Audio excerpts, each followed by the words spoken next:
미국 중소도시 작은 한 도시에 한 마을에 교회가 있었습니다. 그 교회 다니던 작은 소녀가 있었는데 불치병으로 서서히 그런 죽어가고 있었습니다. 자신이 건강하지 못한 것을 안타까워하면서 그는 교회 가지 못한 채 늘 병상에 누워서 그는 혼자 예배했습니다. 그리고 항상 부모가 교회 갔다 오면 꼭 물어봤습니다. 엄마, 오늘 새로 나온 사람 없어요? 꼭 물어봤습니다. 이상하게도 근데 그때부터 교회에 매주마다 새로 나오는 사람이 있는 겁니다. 그의 난치병이 악화되어서 세상을 떠난 날 사람들은 놀라운 사실을 발견하게 되었습니다. 그 소녀의 성경책에 73명의 이름이 쭉 적혀있는 명단이 나왔습니다. 그 명단에 보니까 앞에 십자가를 큰 사람들이 주로 있었는데 대부분 그 사람들이 새로 교회에 나온 사람이었습니다. 결국 그동안 자기가 교회는 못 갔지만 그러나 가까운 기도하던 사람들이 73명인데 그들 모두가 다 교회에 나서 구원을 받았다는 그런 표시를 해놓은 거죠. 결국 그 소녀는 건강이 악화되어서 교회에 갈 수 없었지만 자기가 아는 사람들의 구원을 위해서 마지막까지 기도했던 겁니다. 병상에서 간구했던 그녀의 기도는 결국 주님께서 응답하셔서 기도했던 73명의 사람이 모두가 구원을 받게 되었죠. 비록 짧은 인생이었지만 값진 인생이고 그 주님 나라에서 소녀는 반드시 영원히 빛나는 별것처럼 쓰임받게 될 줄로 믿습니다. 기도는 우리의 삶을 가장 값있게 만들고 가장 귀하게 만드는 원동력입니다. 옥하는 목사님이 한 설교에, 이건 제 설교 아니라 옥하는 목사님이 하신 설교에 보니까 이런 말씀하셨어요. 사람들이 기도를 그냥 스페어 다이어트 정도로 한다. 여러분, 스페어 다이어트가 뭐예요? 빵꾸나야 필요한 게 스페어 다이어트예요. 인생이 빵꾸나고 살이 빵꾸나고 그리고 뭔가 병이 빵꾸나서 빵꾸가 나면 그때 가서 스페어 다이어트 찾는 것처럼 마치 기도를 그렇게 생각한다. 그러나 기도는 스페어 다이어트가 아닙니다. 기도는 핸들입니다. 차에 타면 어쨌든 핸들을 잡아야 가는 것처럼 핸들을 놓는 순간에 그 차는 어떻게 갈지 모르는 것처럼 인생도 마찬가지로 우리가 기도를 놓는 그 순간에 여러분의 가정과 우리의 삶은 엉뚱한 데로 가는 겁니다. 기도는 여러분 핸들입니다. 여러분과 저희 인생의 핸들이요, 삶의 핸들이요, 사업의 핸들, 가정의 핸들입니다.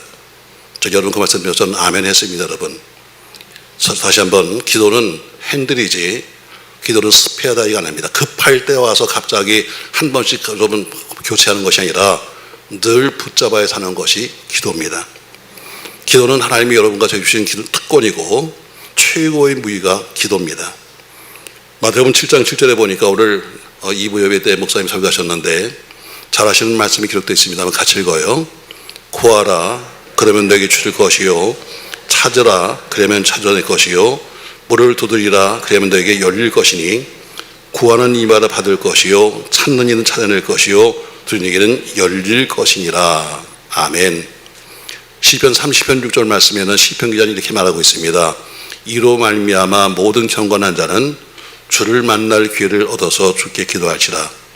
진실로 홍수가 범람할지라도 그에게 미치지 못하리라. 홍수가 온다 할지라도 미치지 않는다는 것이지요. 인간은 기도를 통해서 하나님과 교제할 수 있습니다.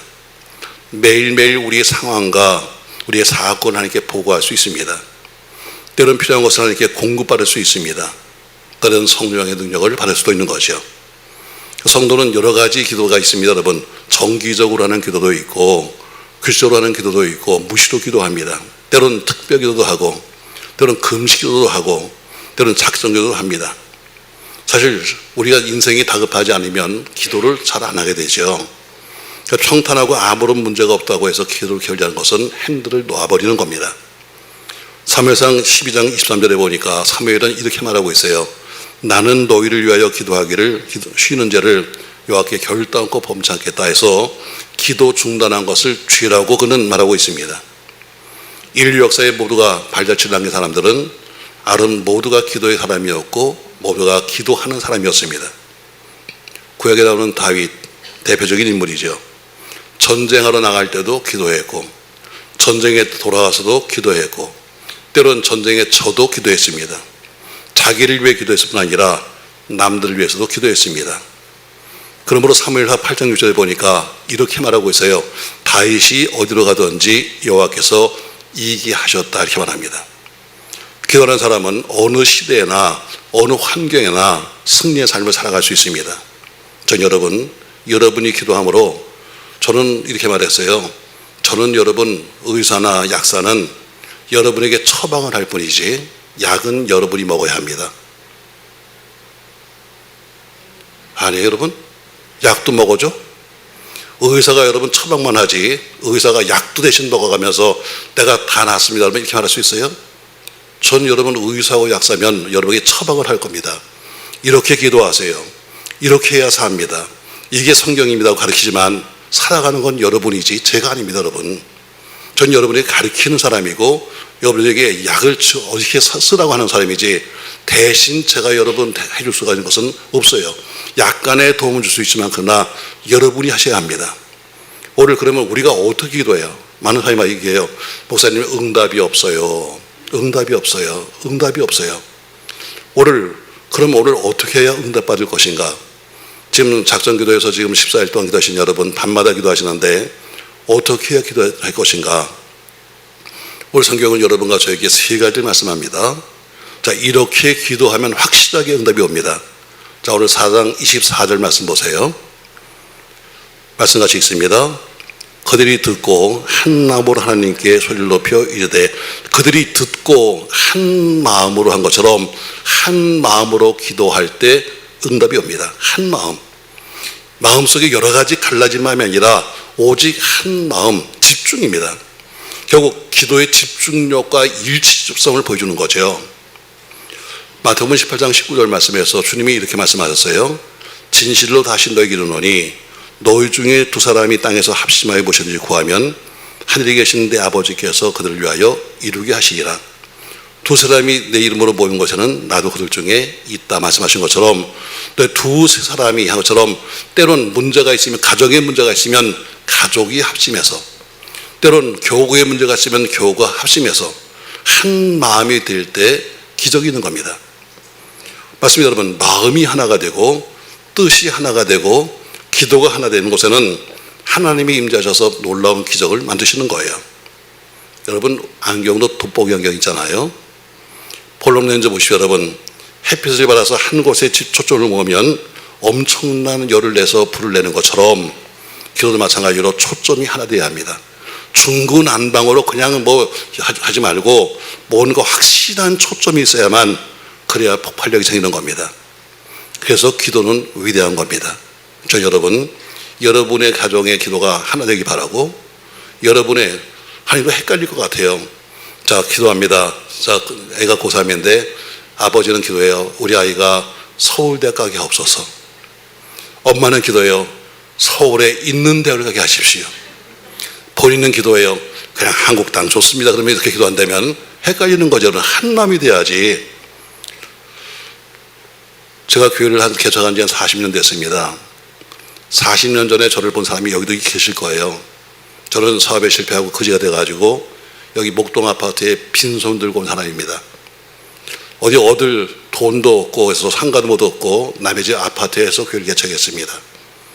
그리고 거기서 쫓겨나면서 제가 3단지에 있는 16평, 실평수 11평에서 교회를 개척했습니다. 창예배 드렸죠.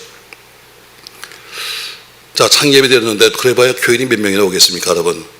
그 당시 교회가 이 단지 내에만 70개가 있어요. 70개. 상가마다 2개씩 3개씩 있었고 아파트에도 있어서 한 70개 있었습니다. 근데 오는 분마다 꼭 물어봅니다. 교파가 어디세요? 성결교요 하면 안녕히 계세요? 합니다.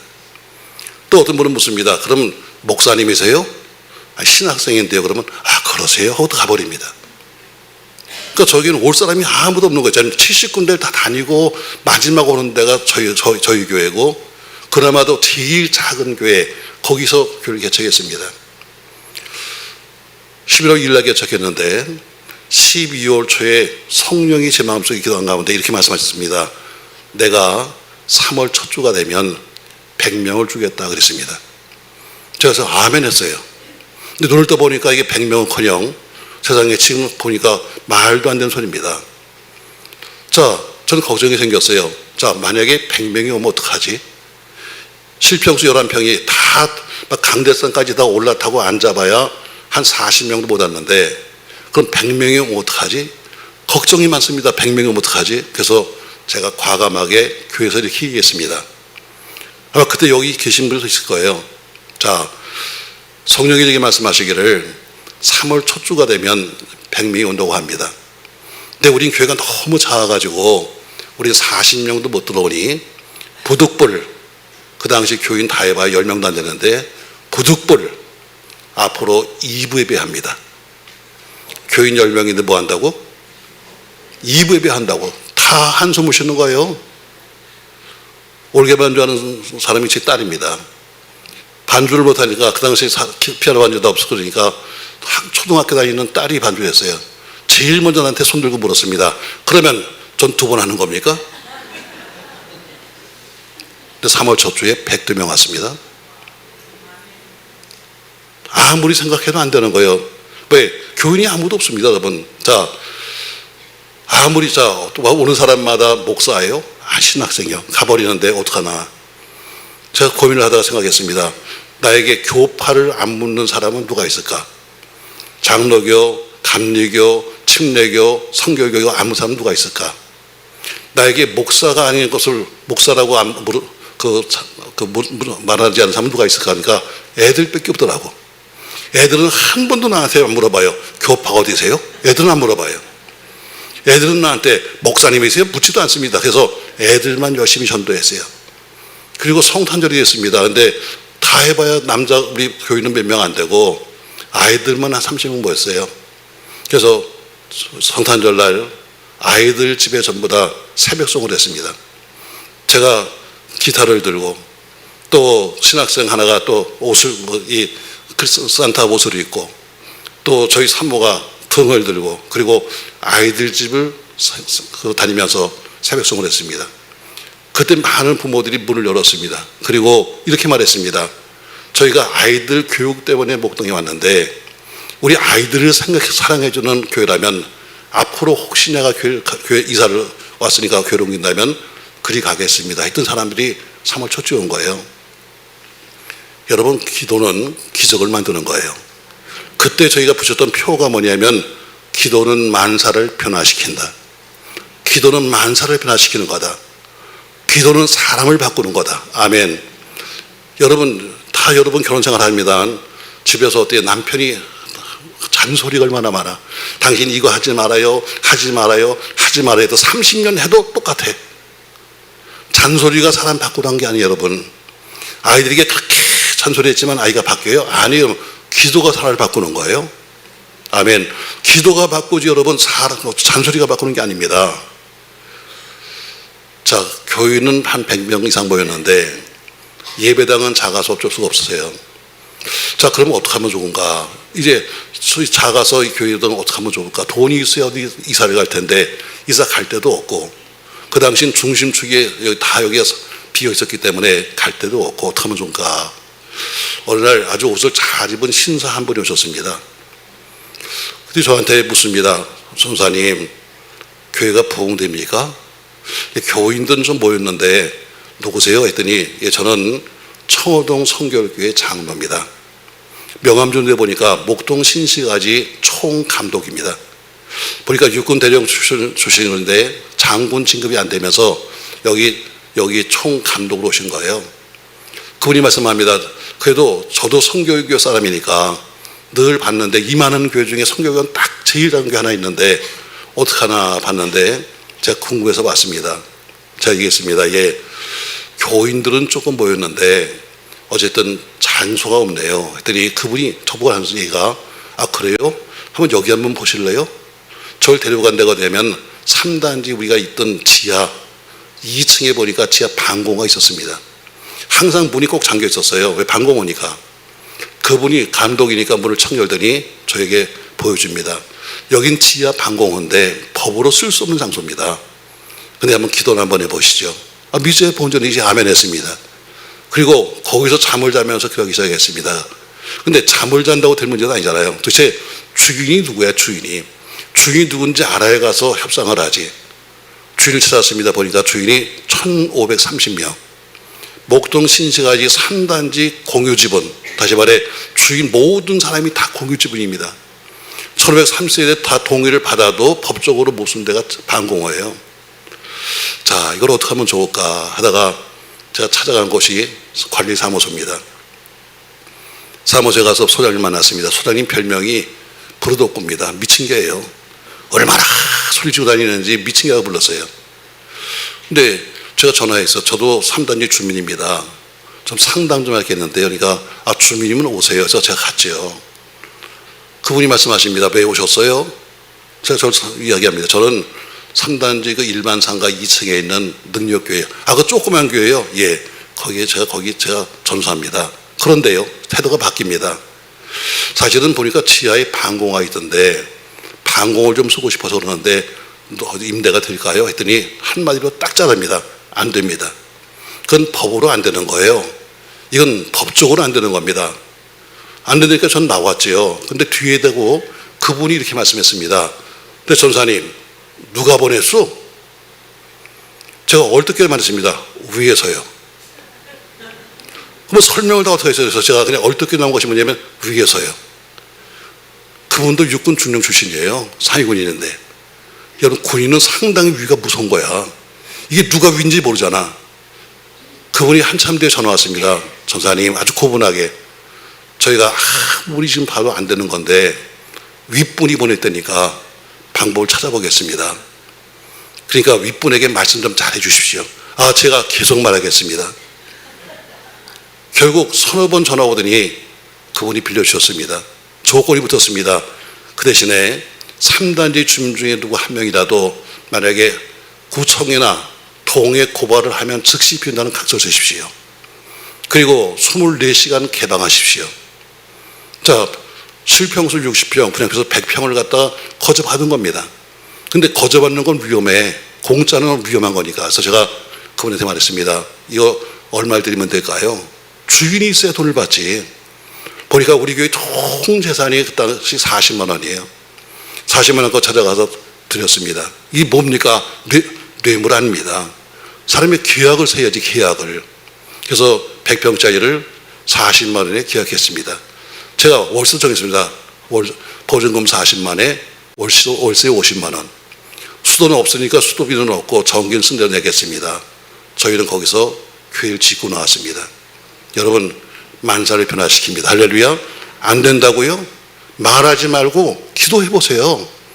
기도는 하지 않으면서 어떻게 매일 한숨만 쉬면서 안 돼요, 안 돼요. 자, 맞습니다, 여러분. 기도는 위대한 겁니다. 기도는 여러분 안 되는 게 없는 거예요. 오늘 어떻게 그 대신에 한 마음으로, 전 교인이 한 마음으로, 전 민족이 한 마음으로, 아니 여러분의 가정이 한 마음으로 뭉치면 됩니다. 전 여러분 기도가 초점이 맞춰지길 주의 이름으로 축복합니다. 두 번째 보니까 다시 24절 말씀 보세요. 그들이 듣고 한 마음으로 하나님께 소리를 높여 이르되, 해서 두 번째, 소리 높여 이르되 전심으로 부르짖을 때 응답이 오는 겁니다. 전심으로 부르짖을 때 너무도 확실한 응답이 오는 거예요. 어떤 분은 어때요? 제가 목사님, 제가 곧 부도날 것 같습니다. 어쩌면 내일 모레 부도날지 모르겠어요. 한데 기도하세요. 그러니까 이거는 아직 멀었어요. 여러분, 아픈 사람 보세요. 여러분, 아무리 양반도 아프면 소리 내는 거야. 양반도 아픈 거 소리 내는 것처럼 지금 일 심각하면 여러분 소리 낼 수밖에 없는 거예요. 오늘 부르짖어서 기도했다. 하나님께 소리 높여 기도했다는 것이죠. 소리 높여 기도가 뭐예요? 간절히 부르짖는 기도입니다. 사도행전 1장 11절에 보니까 120명의 성도가 모여서 한 곳에서 저녁 기도에 힘썼다고 말씀하고 있습니다. 사도행전 4장 30절에는 빌기를 다했다고 말씀하고 있습니다. 이사야서 58장 9절 하반절에는 내가 부르짖을 때 나 여호와가 응답하겠고 내가 부르짖을 때는 내가 여기 있다가 하겠다고 말씀했습니다. 역대하 15장 15절에 보니까 뜻을 다하여 여호와를 찾았으므로 여호와께서 만나주셨다고 말씀했습니다. 역대하 16장 9절에 보니까 여호와의 눈은 온 땅을 감찰하신다고 했습니다. 하지만 부르짖는 기도에 속히 응답하십니다. 얼마나 여러분 지금 상황이 급하면, 얼마나 상황이 급하면 여러분 소리 낼 수밖에 없잖아요. 마음속으로 거리는 건 멀었습니다. 여러분, 아직 먼 거예요. 급해보세요. 여러분, 누구나 소리낼 수밖에 없는 거예요. 절대로 부르짖는 기도를 외면하지 않습니다. 다윗은 중년이 있을 때나 큰 시련이 있을 때마다 그는 소리내서 기도했고 하나님은 놀라운 은혜를 주셨습니다. 그는 이렇게 고백하고 있습니다. 시편 40편 1절 말씀 같이 읽습니다. 내가 여호와를 기다리고 기다렸더니 귀를 기울이사 나의 부르짖음을 들으셨도다.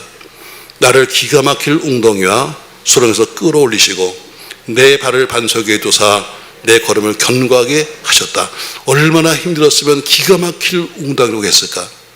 얼마나 힘들었으면 수렁이라고 했을까? 근데 내가 그렇게 기도했더니 하나님께서 어때요? 내 발을 반석에 두시고 내 걸음을 견고하셨다 말씀하고 있습니다. 초대교회 성도들은 한 마음으로 기도하면서 부르짖어 기도하셨습니다.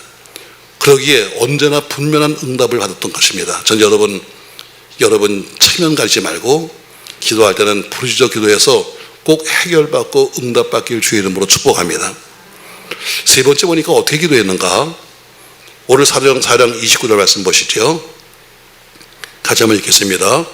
주여 이제도 그들의 위협함을 구워 보시었고 또 종들로 하여금 담대히 하나님 말씀을 전하게 하여 주시오며 손을 내밀어 병을 낫게 하옵시고 표적과 기사가 거룩한 종 예수 이름으로 이루어지게 하옵소서 하더라. 아멘. 그들은 기도했습니다. 무슨 기도했는가 하면 사명감이 넘치는 기도, 다시 말해 목적이 선하고 확실한 기도였습니다. 목적이 있었습니다. 왜 우리가 지금 부르짖어 기도하는가? 하나님, 우리가 지금 이렇게 위험 속에 있는데 담대히 말씀을 전할 수 있도록, 우리가 담대히 말씀을 할 수 있도록 힘을 주십시오. 그래서 증거로 손을 내밀어 병이 낫게 하시고 표적과 기사와 거룩한 예수 이름으로 이루어지게 하십시오는 선한 목적이 있다는 것이지요. 여러분, 선한 목적을 제시하십시오. 전 여러분들에게 분명히 하잖아요. 하나님, 돈이 필요합니다. 왜 필요한데? 목적이 있어야지. 돈이 필요합니다. 왜? 그 돈이 왜 필요한지 여러분 이유가 있어야 되는 거 아니겠어요? 엄마, 나 돈 줘. 왜? 어디 쓰려고 하는 목적이 있는 것처럼 분명한 목적을 제시하십시오. 그냥 무조건 와서 돈 달라고 말하지 말고 왜 나는 돈이 필요한가를 말씀하십시오. 질병 고쳐달라고요? 도대체 고쳐주면 뭐 하려고? 놀러 가려고? 아니면 어디 가려고? 여러분, 무슨 목적이 있어야 되는 거 아니겠어요? 취업을 시켜주세요. 합격을 시켜주세요. 그럼 그 다음에 뭐 하려고 하는데? 내게 아이를 주세요. 그러면 어떻게 양육하려고 하는데? 뭔가 왜 주시는 이유가 분명히 되는 거 아니겠습니까, 여러분? 아이들도 마찬가지로 와서 엄마, 나 돈 주세요. 어디 쓰려고 하는 목적이 있어야 되는 것처럼 전 여러분의 기도를 보면요, 목적이 없는 거예요. 제가 여러분의 헌금 봉투를 제가 늘 보잖아요. 요새 지금 일주일 동안 기도하신 여러분의 봉투를 제가 다 받아서 미리 봅니다. 근데 보면, 야, 이 기도가 응답되겠는가? 밤마다 한 50명씩 모여서 기도한다고 모였는데 기도가 응답되겠는가? 왜? 기도 제목이 아무것도 없어. 아무것도 없어요. 그냥 어떤 사람이 이렇게 썼어요. 아시지요? 아주 행복합니다. 아시지요? 아주 끝내주는 기도 제목입니다. 아시지요? 여러분, 응답이 딱 한 가지입니다. 안다. 물었잖아요. 아시죠? 물었으니까 하나님 뭐래요? 안다 밖에 할 말이 없잖아요. 뭔가 구체적으로 기도하면서 그거 좀 내가 뭐가 필요한데 이유가 뭔지를 해야 될 텐데, 여러분 제목을 제가 보면서요, 야, 이게 응답될까? 일주일 내내 여러분이 갖다 드신 헌금에 써 있는 거 보면 이름 석자 써놓고, 그리고 어때요? 뭐 나라의 평화를 위해서. 여러분, 그런 기도하자고 보는 게 아닙니다. 지금 당장 여러분에게 필요한 것이 뭐냐? 여러분, 그걸 쓰라는 겁니다. 그리고 어때요? 그걸 갖다 여러분 기도하자는 거죠. 남은 일주일 동안 여러분 정확한 목적을 쓰십시오. 난 아이가 이렇게 되기 원합니다. 이유가 뭔데? 아이가 합격하기 원합니다. 그래서 뭐 하려고? 여러분, 분명한 목적을 제시해야 되는데 선한 목적이 아무것도 없는 거예요. 그냥 무조건 해달라는 겁니다. 다시 말해 여러분, 여러분에게 자녀가 와서 무조건 달라고 하면 줍니까 여러분? 뭔가 확실한 이유가 있어야 되고 뭔가 선한 목적이 있어야 되는 거죠. 엄마, 나 돈 주세요. 뭐 하려고? 칼 사려고요. 주겠어요? 엄마, 나 돈 주세요. 뭐 하려고? 나 공책 써서 공부하려고요. 당연하죠. 여러분, 선한 목적을 제시하십시오. 오늘 사도행전에 보니까 뭐예요? 하나님, 우리가 하여금 담대히 복음을 전할 수 있도록 우리에게 기적과 이적과 표적을 주십시오. 이건 당연히 여러분 줄 수밖에 없는 것이죠. 여러분 그렇게 기도하시기 바랍니다. 할렐루야. 그건 기도 응답에 확실한 역사가 있는 거예요. 자, 그러면 기도 응답이 어떻게 왔는가 보세요. 31절 보세요. 기도 응답이 어떻게 왔는가. 31절 같이 읽어요. 빌기를 다하매 모인 곳이 뭐했다? 진동했다. 빌기를 다 했어요. 자, 기도를 다 했더니 모인 곳이 진동했다 해서 첫 번째 기도 응답이 왔는데 모인 곳이 진동했다고 합니다.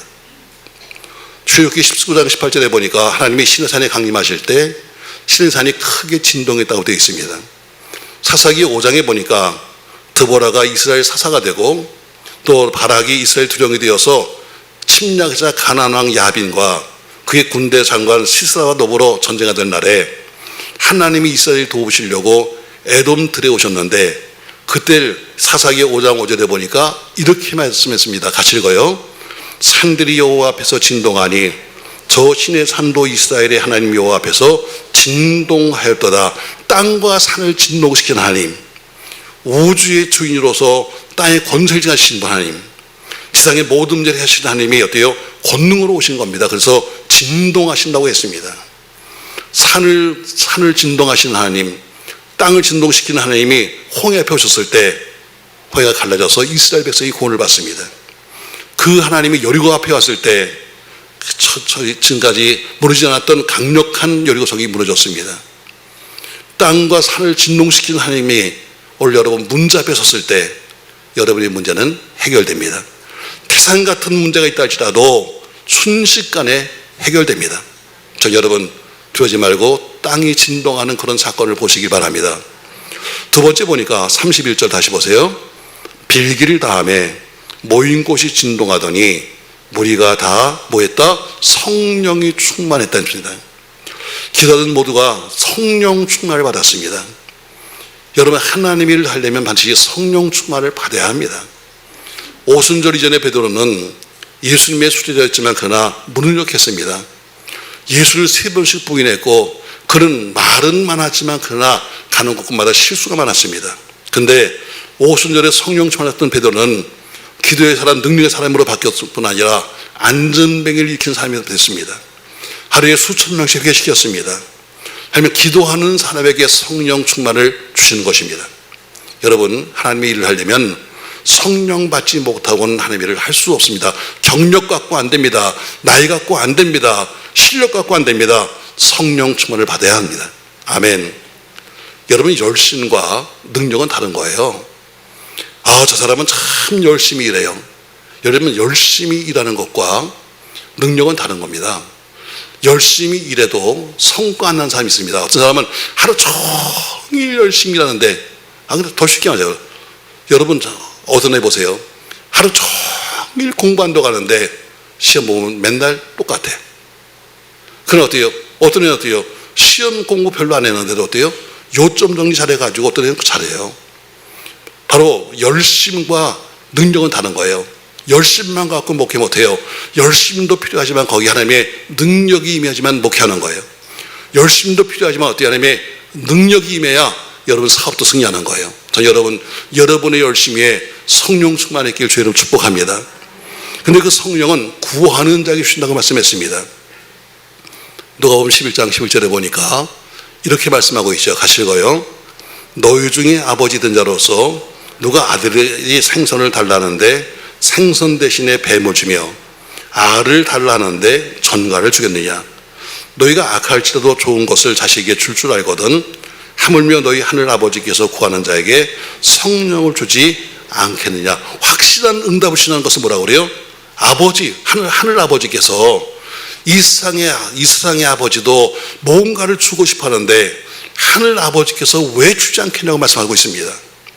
구하는 자에게는 성령 주시고 성령 받아야 기도할 수 있습니다. 그리고 사명도 감당할 수 있는 겁니다. 자기 힘으로 기도하려고 하니까 툭하면 못한다, 툭하면 된다는 것이지 성령의 도우심으로 기도하시길 축복합니다. 성령은 인격을 변화시킵니다. 그래서 주님 모습을 담게 하죠. 성령이 충만한 사람일수록 그 속에 하늘 검소한 능력이 있습니다. 성령이 충만할 때 은사가 나타나고 은혜가 나타납니다. 기적과 표적이 나타남으로써 효과적으로 복음을 전합니다. 전 여러분 초대교인들이 그래서 성령 충만을 위해서 하나님께 기도했던 것입니다. 세 번째 어떻게 응답받았는가? 31절 말씀 보세요. 빌기를 다음에 모인 곳이 진동하더니 무리가 다 성령이 충만하여 담대히 하나님 말씀을 전하니라. 기도하기 전만 해도 어때요? 유대인의 관원이 무서웠습니다. 장로들이 무서웠습니다. 서기관이 두려웠습니다. 그래서 항상 그들은 도망 다녔습니다. 근데 이는 달라졌습니다. 성령 충만을 받고 나니까 이는 담대하게 말씀을 전했습니다. 그 세상에 어떤 권세나 어떤 박해도 두렵지 않았습니다. 기도하는 사람들은 공통적으로 용기가 있습니다. 어린 나이에 골리앗을 물리친 다윗도 그런 사람이었고 용기 있는 사람이었습니다. 사자굴 속에 들어가면서도 기도를 중단하지 않았던 다니엘도 마찬가지로 용감한 사람이었습니다. 느부갓네살 임금이 세운 두라 평지에 금신상 앞에 절하지 않으면 죽는 것을 알면서도 끝까지 믿음을 지켰던 다니엘 세 친구도 역시 기도하는 사람이요 용기 있는 사람이었습니다. 하만의 음모 앞에서 자기 민족의 전멸을 앞두고 있는 그 가운데 금식 기도로 무장하고 죽으면 죽으리라 외치며 나갔던 에스더도 용기 있는 사람이었습니다. 그런 사람이 엘리야가 850명과 이방 세상들과 더불어 영적 대결을 하면서 용기와 담대함으로 그들과 850명과 싸워서 이겼습니다. 그러면 그런 사람이 왜 담대합니까? 이유 하나입니다, 여러분. 바로 믿음이 큰 사람이기 때문에, 하나님의 도우신 하나님의 권능과 능력을 믿기 때문입니다. 부활과 천국을 확신하기 때문이죠. 천지신 하나님의 능력을 함께하는 것을 알기 때문입니다. 저 여러분이 그렇게 되기를 주의 이름으로 축복합니다. 기도하는 사람이 시편 46편 1절부터 3절까지 말씀을 이렇게 고백하고 있습니다. 같이 읽습니다. 하나님은 우리의 필요한 젖이요 힘이시니 환난 중에 만날 큰 도움이시다. 그러므로 땅이 변하든지 산이 흔들려 바다 가운데 빠지든지 바닷물이 솟아나고 쩔든지 그것이 넘침으로 산이 흔들릴지라도 우리는 두려워하지 아니하기로다. 아멘. 하나님 너도 확실하게 응답하셨습니다. 구한 것보다 더 후히 주시고 더 좋은 것을 주시고 내가 바라는 때보다 더 좋은 때 응답하신 하나님, 그 하나님께서 분명히 약속하시기를 너희가 분명히 기도하면 내가 응답한다고 말씀하셨습니다.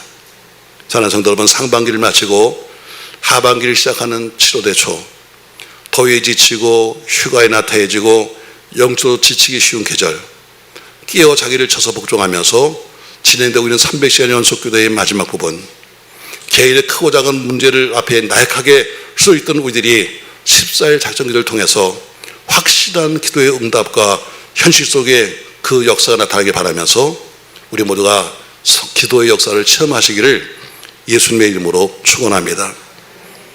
올해 자녀들의 입시에 승리 역사 있게 하시고 또 취업이나 자격증을 준비하는 자녀들에게 하나님의 영광을 위해서 합격의 영광이 있게 하시고 앞길에 손을 놓아버린 듯한 자녀들이 새로운 믿음과 꿈을 갖게 하시고 의사는 도저히 가망이 없다고 사망 선고를 내렸지만 사람은 할 수 없지만 하나님 하신다고 하는 믿음으로 기적을 만들게 하시고 결혼길이 열리지 아니하고 그렇게 공부했지만 그러나 취업길이 열리지 않는다면 하나님 분명히 여러분과 저에게 기도하라는 표시입니다.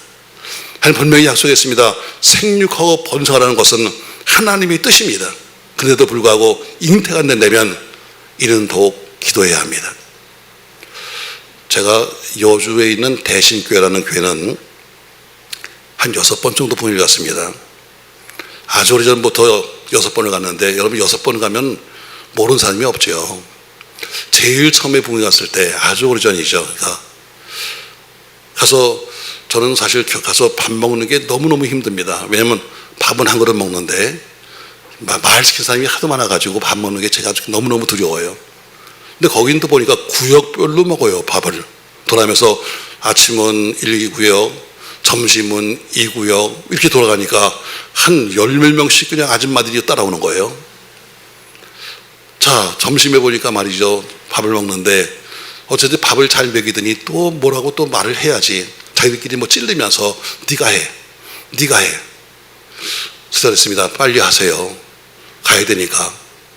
그랬더니 거기서 어떤 분이 말합니다. 권찰님 하는 거 보니까 권찰이면 그렇게 믿음이 큰 사람도 아니잖아요. 그분이 말합니다. 목사님, 어떻게 하면 애기를 낳아요? 나보고 그렇게 물었어요. 그래서 내가 그걸 몰라서 물어요? 내가 그랬어요. 어떻게 하면 애기를 낳냐니 내가 뭐라고 그랬어요? 그걸 몰라서 물어요? 자기가 보니까 나이가 40이 넘었는데 지금 아기를 낳으려고 지금 여러 번 지금 인공수정을 했는데 안 된다는 거예요. 그래서 저는 포기했다는 겁니다. 그래서 저는 포기하면서 이제는 교회나 다녀야지 하고 하는데 한번 목사님 어떻게 하면 아기를 낳냐는 거예요. 제가 물어봤습니다. 왜? 자, 거기 오셨으니까 권찰님 물어봅시다. 저는 잘 몰라요. 근데 저는 권찰님은 그래 인공수정 하느라고 몇 번을 했다는데 한 번에 돈이 얼마나 들어요? 했더니 그 당시 뭐 얼마가 든다고 얘기하더라고요. 그래요. 근데 그럼 권찰님 하나님께 한번 드려봤어요? 아니요. 그럼 틀렸잖아. 의사한테는 가서 그렇게 여러 번 가서 그 돈을 내면서도 안 돼도 할 말 없는데 당신 하나님께는 한 번도 해본 적 없잖아요. 한번 해보세요. 그만큼 하나님께 다 드리고요. 14일 동안 새벽에 나와서 담임 목사님한테 매일 안수교를 받으세요. 그러고 이제 떠났지 뭐 내가 거기 목사단인데 뭐. 그래서 저는 이제 잊어버렸어요. 오늘 전화가 왔습니다. 네, 목사님 접니다. 누구세요? 저 대신교회. 아, 그러세요? 웬일이세요? 제가 지금 산부인과를 가거든요. 그런데요. 그래서 근데 제가요 아무래도 아기를 뵌 것 같아요. 그래서 그럼 알아서 하세요. 뭐 내가 내 일도 아닌데 뭐. 그랬더니 또 전화가 왔습니다. 목사님 제가요 지금 산부인과 갔다 왔는데요 제가 아기를 가졌대요. 그래서 제가 목사님께 전화했어요. 그래서 빨리 끊어요. 나는 당신의 기도한 적이 한 번도 없어. 당신 목사님이 획마다 기도해 줬고 당신 목사님이 새벽마다 당신을 위해서 기도했지 나는 한 게 없으니까 빨리 끊어요. 그랬더니 뭐 여러 가지 얘기를 했어요. 아, 빨리 끊어요. 걔가 내예요? 하고 끊었어요. 왜? 나는 해준 게 아무것도 없어. 왜? 담임 목사님이 매일마다 기도해 주셨지 내가 한 건 없잖아. 그래서 1년 뒤에 부흥회 갔어요. 그러니까 교회 앞에 이렇게 앉고 있더라고. 내렸어요. 얘가 걔예요? 안 된다고요? 아니, 믿음이 없는 거지. 왜 뭐가 안 되는데요? 제가 말하잖아요. 저는 40년 전에 거지였었어요. 사업에 실패하고 전 거지로 왔다고요. 이 지역에. 아무것도 없이 스민서 들고 왔습니다. 그러나 어때요? 하나님께서 하는 건 딱 한 가지밖에 없어요. 내 모든 걸 뒤에서 주 앞에 기도했고 내 모든 걸 내 챙기지 않고 하나님께 드리며 살았어요. 이것밖에 없습니다. 근데 어떻게 하나님이 지금까지 먹이시고 입히시고 이만큼 살리게 하신 거예요. 기적하면 기적을 만드십니다. 할렐루야. 그리고 그 기적의 주인공이 되기를 원하시는 거예요. 어떻게? 기도하면 주인공이 될 수 있습니다. 여러분 지금이라도 남은 일주일 동안 나와서 기도해 보십시오. 힘들어야 말하지 마세요. 왜 나만 이러냐고 원망하지 마십시오. 왜 나는 아프냐고 묻지 마세요. 왜 나만 악기 막냐고 여러분 낙심하지 마십시오. 이제 주님 손 붙잡고 일어나십시오. 그리고 다시 한번 말합니다. 여러분 여러분의 기도의 제목을 적어내십시오. 도대체 무슨 기도 제목이 있는지 알아야 제가 도와드릴 텐데 제가 아무리 여러분의 제목을 봐도 요새 일주일 동안 기도하셨는데 제가 여러분의 기도 제목을 볼 수가 없습니다. 두리뭉실하게 써가지고 이게 지금 배고프다는 얘기인지 아니면 허리가 아프다는 얘기인지 전혀 알 수 없을 정도로 그렇습니다. 그런 건 여러분 제가 도와드릴 수가 없어요. 아까 말했잖아요. 저는 약사입니다. 처방을 할 수 있지만 어때요? 약은 여러분이 먹는 거예요. 제가 주는 것은 뭐예요? 좋은 약을 도와줄 수는 있지만 그러나 제가 할 수는 없는 겁니다. 달라고 하지 말고 확실한 목적을 쓰십시오. 그리고 여러분의 마음을 열고 입을 여십시오. 자신의 하나님을 만나서 꼭 여러분에게 간증이 있는 꼭 은혜가 있기를 주로 축복합니다. 기도는 만사를 변화시킵니다. 기도는 사람을 변화시킵니다. 기도는 이 나라를 살릴 겁니다. 전 여러분 오늘 이렇게 얘기했어요. 전 확실한 기도 응답의 때다 이런 제목으로 말씀하면서 어떻게 기도해야 확실한 응답이 오는 건가. 우리 사도행전을 통해서 말하기를 한 마음으로 기도해야 한다. 마음이 하나가 돼야 돼요. 마음이 제목도 막 중구난방으로 하지 말고 여러분 기도 제목 한 가지 두 가지로 가라고 말하잖아요. 그처럼 한 마음으로 집중해야 된다는 거죠. 두 번째 전심으로 부르셔야 합니다. 세 번째 사명감이 넘치는 기도. 다시 말해 확실한 목적을 제시하십시오. 그럼 어떻게 기도 응답이 왔는가? 모인 곳이 진동했습니다. 기도할 때 성령의 충만을 받았습니다. 그리고 응답이 뭐예요? 그들이 기도한 것처럼 사명감 때문에 했으니까 담대한 용기가 생겼습니다. 여러분과 제가 기도한다고 해서 갑자기 인생이 바뀌는 게 아닙니다, 여러분. 제가 여러분 얘기잖아요. 그렇게 기도원 가서 그렇게 금식하고 그렇게 여러분 은혜를 받았다고 내려오는데 와보면 아무것도 안 바뀌었습니다. 내가 남편 때문에 기도했는데 와니까 남편은 똑같아. 그대로야. 아니, 여러분, 남편이 바뀌는 게 아니라 기도하면 내가 바뀌는 겁니다. 내가 믿음이 바뀌니까 남편이 어떻게 미웠는데 이뻐지게 배우는 거고, 남편은 똑같은 일을 하면서 어때요? 이해가 되는 겁니다. 기도는 남을 바꾸는 게 아닙니다. 나를 바꾸는 겁니다. 아멘. 기도는 남을 바꾸는 게 아니에요. 자식을 바꾸는 게 아닙니다. 나를 바꾸는 거예요. 기도는 남편을 바꾸는 게 아닙니다. 나를 바꾸는 거예요. 그건 어때요? 질병이 갑자기 여러분 떨어지는 게 아닙니다. 여러분, 내가 낫겠다는 확신이 생기니까 어때요? 낫게 되는 겁니다. 자, 여러분, 여러분의 마음속에 확신 있는 남은 기도가 되시기를 예수님의 이름으로 축원합니다.